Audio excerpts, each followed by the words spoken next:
It's Dayo Greenway. Hi, audience, give a round of applause for Dayo Greenway. Hi. 2 hugs.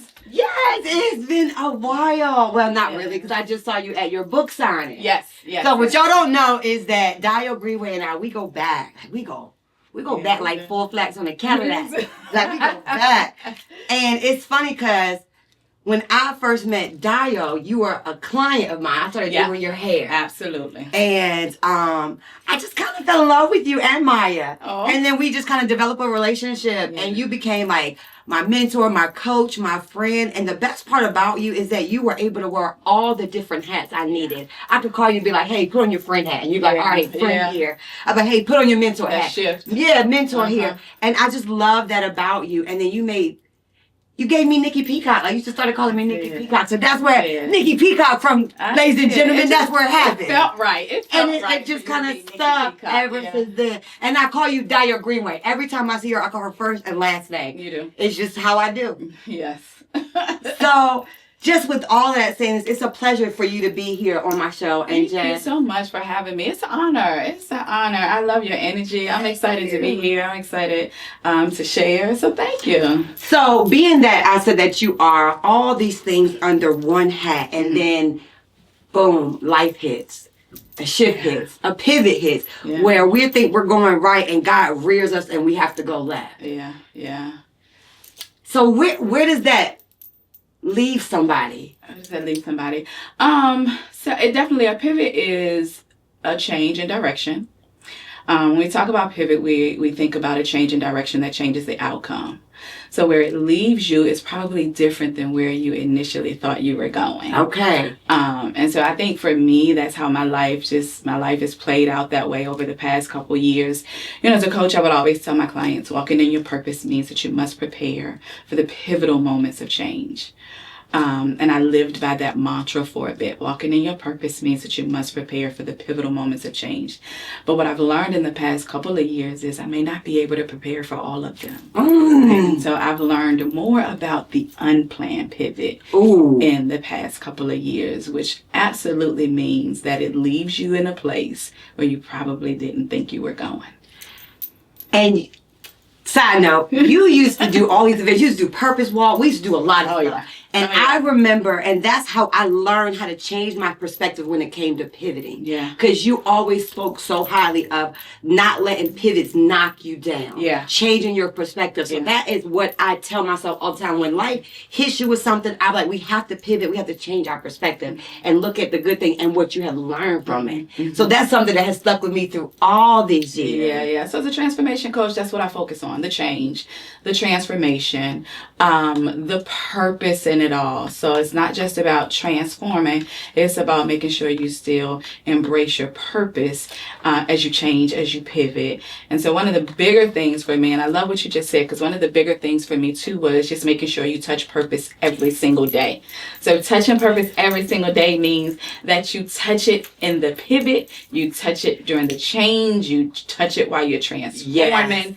You figure out a way to touch purpose every single day, no matter what's happening in your life. I hear that in my head all the time. Yeah. Anytime where I feel like I should be doing something, if I should be moving towards something, or if I'm working on something that God has led in my heart, I feel like I have to touch it every day. And if you don't want to touch it, it may not be your purpose. You know what I'm saying? Yeah. And the flip side to that too is touching purpose every single day doesn't mean it has to be a big touch. It's the teeny touch. I like that. I might not be able to do something major when it comes to my purpose journey today. But even if I just sit down and look at my goals, if I just sit down and take a moment to remember where I'm going and what my purpose is, it is training yourself to think about, to touch, to be with, to sit with, to love on purpose every single day. I love that. A tiny touch. Touch purpose every day, even if it's a tiny touch. Even if it's a tiny touch. I love that. That is so awesome. That makes me so happy because people think that it's all these big things. And when it comes to purpose and knowing your purpose, people think that it's something that happens overnight. You just wake up one day and you're like, this is what my purpose is. It wasn't until God, so much time by myself and so much time spending in God's face that God gave me my purpose piece by piece. And sometimes He'll give you 4 before he gives you 2. Yeah. And you're running Yeah. around with the 4, like, where does this go to? And he's like, hold it. Yeah. You know what I'm saying? Yeah. And that's the importance of taking the step. Because we don't always know where we're going or what it's going to lead to. We don't always have all the answers to all of our questions. But if we're committed to taking a little step every single day, eventually stuff will start coming together. He'll start connecting the dots. God will start connecting those dots. This work that you did over here will start connecting with the work that you did over there. And it all starts to make sense. And then you feel like you're becoming. You feel like you're becoming, because you never... I don't think anybody ever truly gets there until you go see Jesus. I think we always are evolving into something else or another purpose or another season that makes our purpose bigger and greater.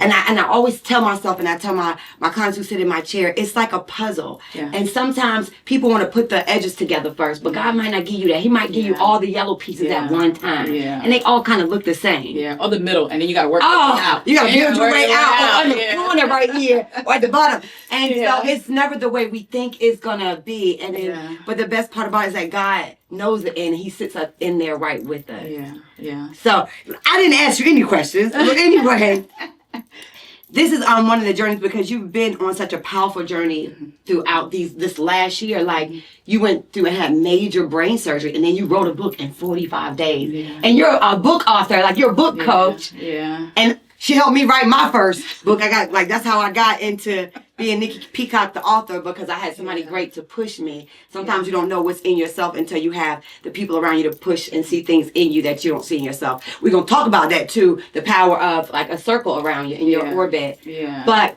again, getting back to your journey and just going through that big transition. It definitely was an unplanned pivot. Okay.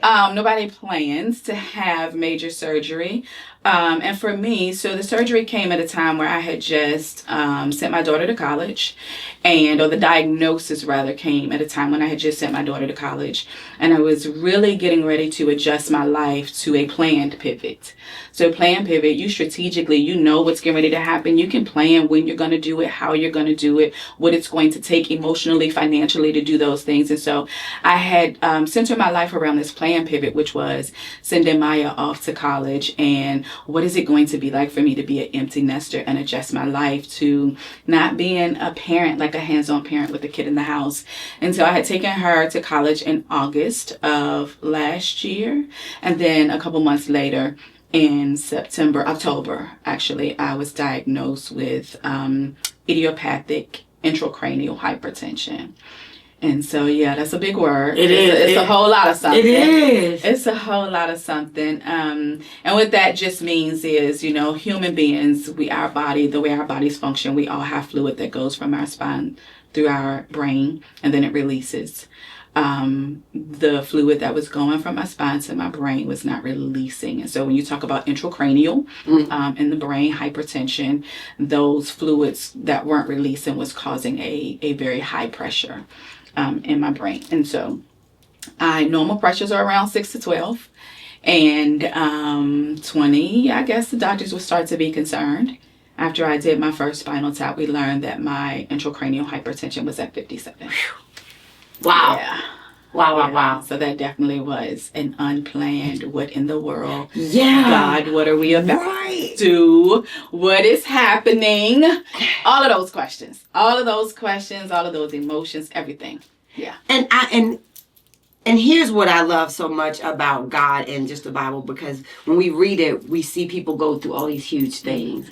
And then we like, oh man, they had to go through that. And then boom, something happens major. And you have to be like, God, what is going on? Yeah. It's that faith transformation that has to happen, because in my mind, I assumed that God would, first of all, I didn't plan to have to deal with a diagnosis of any kind, because I felt like I was pretty healthy for the most part.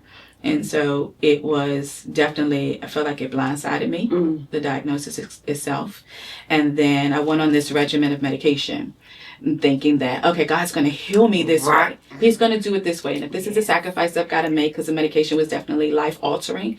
And so it was like, if this is a sacrifice that I have to make to get to my healing, I'll do that, and I'll go through this journey of medication. And so by the time I got to my second spinal tap and learned that my pressures were greater than 57. So, I mean, it's so God, such a big God moment in this journey, because I remember asking the doctor when I woke up from the anesthesia, I said, what are my numbers? He said, they're greater than 57. And I said, what is the number? He said, we don't know, because we never expected, like the machine doesn't even go that high. So it was definitely one of those moments where I knew that my faith needed to adjust. Wow. And I was transforming in a different kind of way, and I was pivoting in a different kind of way as it related to my faith and kind of where do I go from here. And to your earlier question, where am I going to end up? Right. Where am I going to end up? So yeah. And you say a planned pivot. And see, I'm a planner by heart. Oh, me too. Let me plan to listen. Yeah. Everything that's happened, and I have to sometimes pull myself back and be like, Nicki, live in today right now, because I'll plan 2026 out real quick. Right. And I'm gonna do a plan A and a plan B. Listen, and I might be working on a plan. See if you give me enough time. That's it. And then I present the God, be like, here you go. And he's like, that's not my plan. And then we say, God, your will be done, not mine. And he say, okay, he take your script. Yeah. And then he does his own thing and don't even give you any type of notes. Yeah. One thing I learned during this process, I heard somebody say it and I just kind of wrote it down on a sticky and took it. It was, God, your will, nothing more and nothing less. Your will, nothing more, nothing less. And that means I don't get to call the shots. I don't get to call the shots. I mean, I can feel uncomfortable when it doesn't go my way, but I generally don't get to call the shots, and I am yielding, absolutely yielding to his plan. Yielding to his plan. And I'm going to say this is funny because I've been trying to learn how to pray more effectively, and the acronym for pray, the Y is yielding. Mm-hmm. You know what I'm saying? And it's so funny that you say you have to yield to him. And sometimes we have to wait for God to give us that thing that we're asking for, and it's not going to look like what we thought. And when we're a planner, that's when he throw that left hook in there. Yeah. Because it's a sense of control. It is. It is. You know what? When you do the internal work and the introspective work, it is a sense of control. It is. And I write about that in the book, like just feeling like I was losing control, the ability to be able to control what was happening with me. Yeah. The ability to control the outcome. I had no say over with medications. there was a lot of things I just didn't have say over, whether I wanted to do it or not. And so I found myself in this space where I felt like I was just doing everything, and I was going and I was kicking and screaming and everything. I'm gonna go, God, but I'm gonna go kicking and screaming because I feel like I'm losing control. Yeah. And so that's what the unplanned pivot does for you. I love that. And so for me, I like to be in control like a lot, especially with time. So I feel like if I go get it done, I'm like, all right, God, I'll go do it real quick. Let me do it. And I have to learn how to wait patiently and wait with a better attitude. Because I'll wait, but my attitude is jacked up because I'm mad. Yeah. So learning, adjusting, still becoming. And I love that when we go through life, God gives us the grace to still transform and still become through all of that. Yeah, and so the book, that's why the subtitle of the book is The Brain Surgery and Faith Transformation I Did Not See Coming, because it really was a faith transformation. I love that. It really was. Ocean is the name of the book. And then the subtitle is The Brain Surgery and Faith Transformation That I Did Not See Coming, because it is those moments where you have to sit with God and really change how you think about your faith. You change your conversations with God. You change. Like, there are moments where I sat in this season, and for real, if I'm really honest, I was super mad with God. I had beef with God. Yes. And I was throwing tantrums, and there were moments in the privacy of my own home where I'm like literally arguing him. So we doing this? So this how we do? This how you treat me after all I've been through? And I was really, really throwing tantrums. And I say throwing tantrums, but I also want to plug the idea of having raw conversations with God. Right. And I love that I felt comfortable enough in my relationship with him to have those raw conversations with him, and didn't think he would love me any less or leave me alone. I could say, God, I'm mad. I'm real mad. I'm real angry, and I don't know when I'm gonna make up with you. You know, I can say those kinds of things. and knew that he was still going to be just as close to me. Yeah, I've been in those positions, and I think it's the relationship that you have, God, knowing that he's a good father. He'll never leave you or forsake you. And he can deal with all your attitudes, with all your tantrums, with everything. Because I've been in there, and I'm like, God, I don't even feel like talking to you right now. Like, I'm not happy. Like, I'm disappointed. This did not work out the way I wanted to. You're going to let them treat me like this. You're going to let them do me like this. And it gets to the point, I'm like, all right, God, but then I understand that he is my father. He is a good God. And everything works according to his plan. And so I get myself together. Yeah, he's a big guy. Yeah, he can take it. He can handle our big things. He created us. So I mean, like, he's like, daughter, relax. Like, when you got your attitude, come see me. I'm here. Yeah, absolutely. So and so that is one of the things that I do love about God, and the thing that I have loved about my relationship and involving with God, to understand that I can be naked, I can be transparent like that in my feelings with God. Because in a healthy relationship, we would do it anywhere. That part, and we would, because you want to be in a relationship with somebody that can take you in all totality of you, in every emotion, when you're high, when you're low, when you're having a good day, and when you're not. And that's that death till you part type of stuff. Yeah. You know what I'm saying? So you that person, you should expect that person to be in a relationship. That's what I expect from God. Absolutely. We're in relationships. Talking about relationships. Look how goodness. Oh, did you ask me what time it was? I was looking at my Italian twine. Because if you're not wearing Italian twine, then is your time really worth it? So you're single. I am. Okay, and you're an empty nester. I'm an empty nester, and I'm single. Right, and then and your book is called Oh Shunt, because you have a stint in your head. A shunt in your head. So what does that look like, and how does that, I'm not gonna say deter you from dating, or how do you that's a great question. Right. Yeah. Do you tell somebody that when you start to date? Do you how do you do you? I don't know that I can not tell people. That's how you. I mean, because I wrote a book about it. So. Right. No, that's not my book. Yeah, so it's already out there. Do I lead with it, or will I lead with it?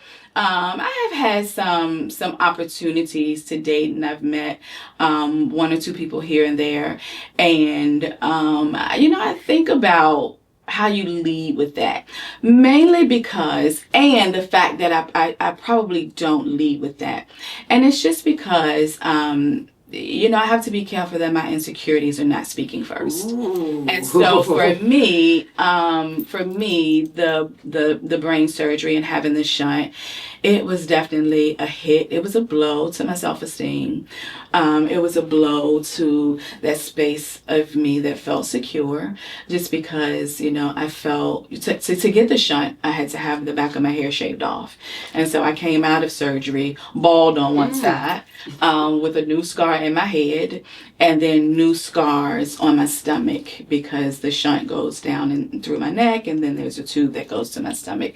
And so just the whole reality of that, it kind of made me feel robotic. And I struggled initially with just feeling human, and somewhat less of a woman. And so I feel like leading with, hey, I got the shunt in my head in the dating space, and I got scars. Do you want to go there? Yeah. Do you? It definitely feels like I would be leading with my insecurities, and something that I'm still kind of working through. That says, Dayo, you're still fearfully and wonderfully made. Right. You're still dope. You're still everything that God created you to be, even with your new scars, even with, your bald head and all those kinds of things. And so that's just a space that I had to nurture first. Okay. And become stronger in my confidence and in my self-esteem, just bouncing back from that kind of surgery. So I don't think I'll lead with, hi, my name is Dayo Greenway, and I have a shunt in the back of my head. So yeah, no.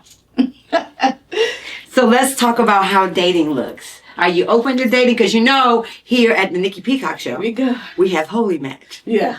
Come on, Holy Match. Yes, and when we do a Holy Match, we hook singles up that are Christian, on the same walk, in the same posture, that want the same things, that are chasing God at the same time. Yeah. And so we would love to hook you up with somebody. Hey singles, Christian singles. Dating sucks out here. It really does. And if you're a Christian and you out here trying to date like me, it's extremely hard. We got swipes, situationships, Facebook got a dating company. Everybody is trying to date out here, and it is hard. So guess what I did? I created a space for it. Holy Match is a place where single Christian people who are ready to date can meet up and find real connection and real love the Holy Spirit's way. That's right. I have created something where we can come and have fun and faith-filled. Based off the old school dating game. No fillers, no fluff, none of that stuff. Just real questions with honest answers and real connections the Holy Spirit way. We have found a way to create a space for single Christian people, like-minded people that are equally yoked, and it's called Holy Match, you guys. So if you're tuning in, if you want to watch it, that's cool. If you want to be a sponsor, you can. And if you want to be a contestant, click the link on the bio and put in the application and come be a part of this amazing event and watch the Holy Spirit work, you guys. It's an amazing event, and we cannot wait to see you there. So call on Christians 35 and over. You got to love Jesus. You got to be centered in the lifestyle of God and really want to make a strong connection with other faith-minded, like-minded people. It's a holy match. So tell us your ideal date. Your ideal date. My ideal date. Oh, that's interesting. That's an interesting question. I don't know that my ideal date is a place. Okay. Or doing something. I think my ideal date is around the vibe. It is a space. My ideal date is a space where I feel comfortable. It is a space where I feel seen. It is a space where I feel like I want to be in again. Okay. And so whether we go, to dinner for the first time, or he does something grand as, an ideal date, because the vibe has to be there. The feeling has to be there. You need to feel connected. So I think my ideal date is more around connection. Okay. And not necessarily Age preference. where we go. Age preference, I don't know. Because there's a part of me that says, would I date younger? I'm 48. Okay. I don't mind saying that out loud. I'm 48, and so sometimes I think I may want to explore younger. I probably wouldn't go any lower than 45. Okay. That's me being in control again. Exactly. That's me being in control and not letting God do His big God thing. And then I definitely, older. I would definitely date older, but I don't know. I feel like I have restrictions on how far I want to go. But so we are going to do a little icebreaker game. It's called Bless It or Block It. for the dating. Dating. Okay. So we're going to so we doing this dating thing. We doing this listen. conversation. Okay, so single men, Christian men out here, we are looking to hook Dayo Greenway up. She is 48. Uh-huh. Okay. She's an author. All her kids are grown. She's a wonderful, wonderful person. We want somebody who is ideal guy. Definitely equally yoked. Okay. And equally yoked means, I know that from the Christian space, we take that to mean what it means in the Bible, but equally yoked means so much more to me. Talk to me about it. Because, and I say this because I have met Christian guys that were not. Come on, listen. We got something to say. And so I had to watch my mouth. No, we watch here because it was the Holy Spirit watching. But I've met Christian guys, and I'm like, for real? Yes. Is this, as a Christian man, is this how you handle your emotions? Is this how you handle other people's emotions? Is this how you date as a Christian man who says he loves God? And so when I say equally yoked, it doesn't just mean you need to go to church. It doesn't just mean you need to be, say that you love God. Because I've heard men say, oh, I love God and I go to church. And they treat women like trash. And that's not okay. Yeah. And so equally yoked, it means on a lot of different levels for me.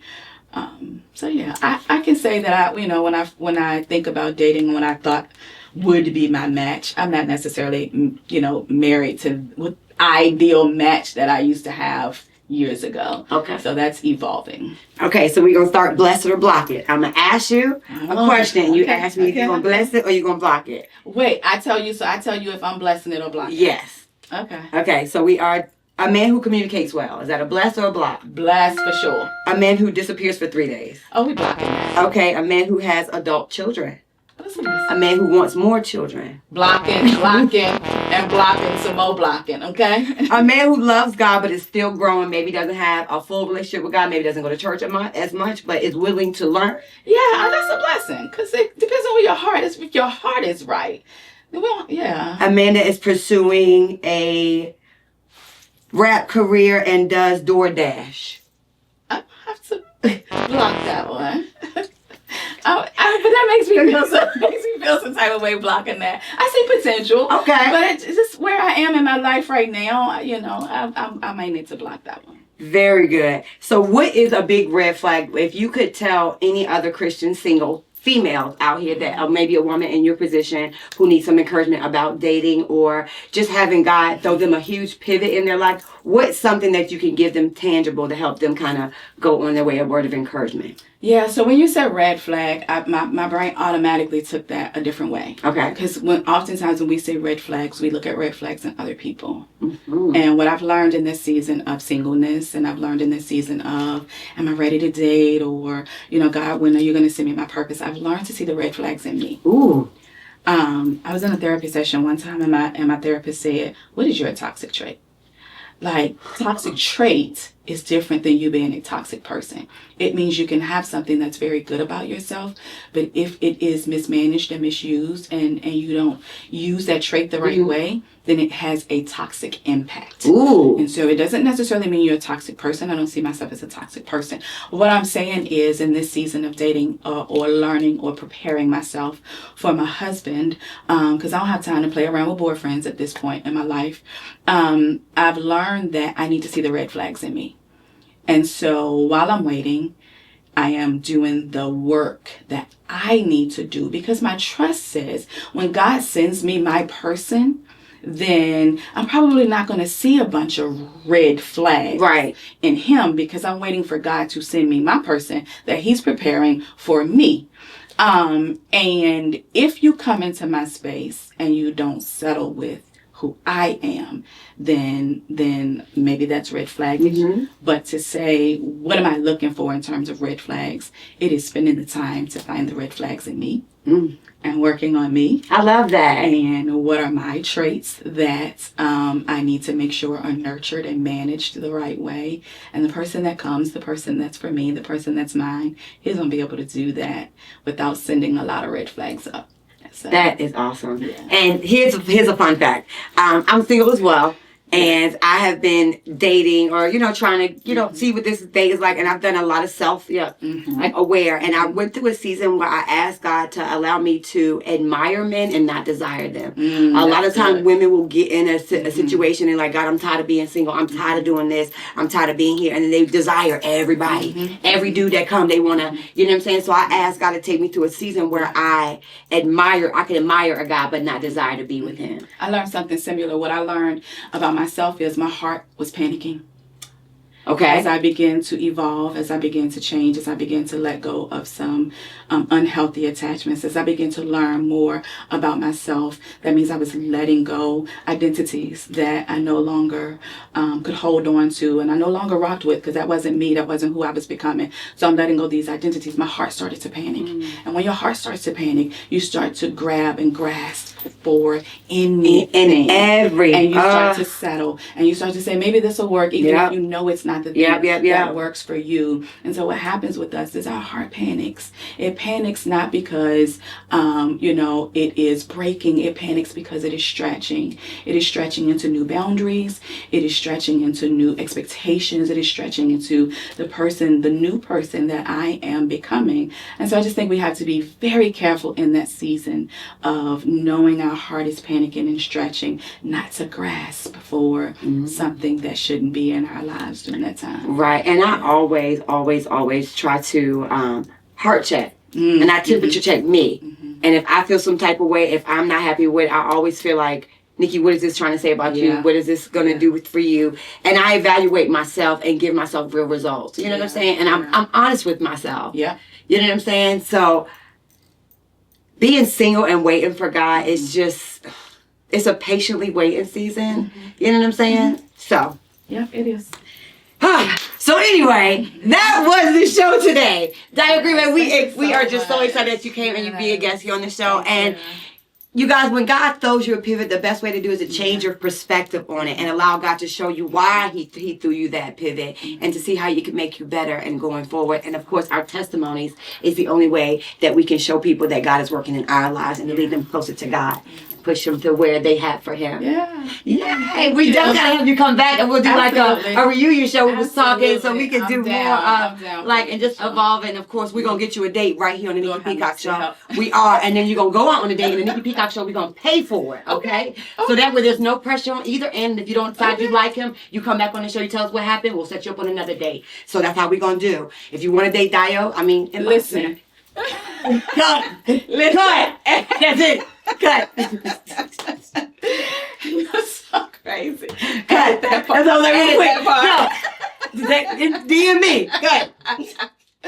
Oh God, I love you so much. You too. I do. You're awesome. You're awesome. So today's show reminded us that every pivot has a purpose. Where God may be throwing you a left ball curve, he might be pivoting you into the right direction of a breakthrough. So when we look at pivots, look at them as different ways that God is changing our lives and pushing us closer to him. And our lives are never our own. Our lives is for God to use as a living, working testimony. Be blessed, and we'll see you next week right back here on the Nicki Peacock Show. The Nicki Peacock Show.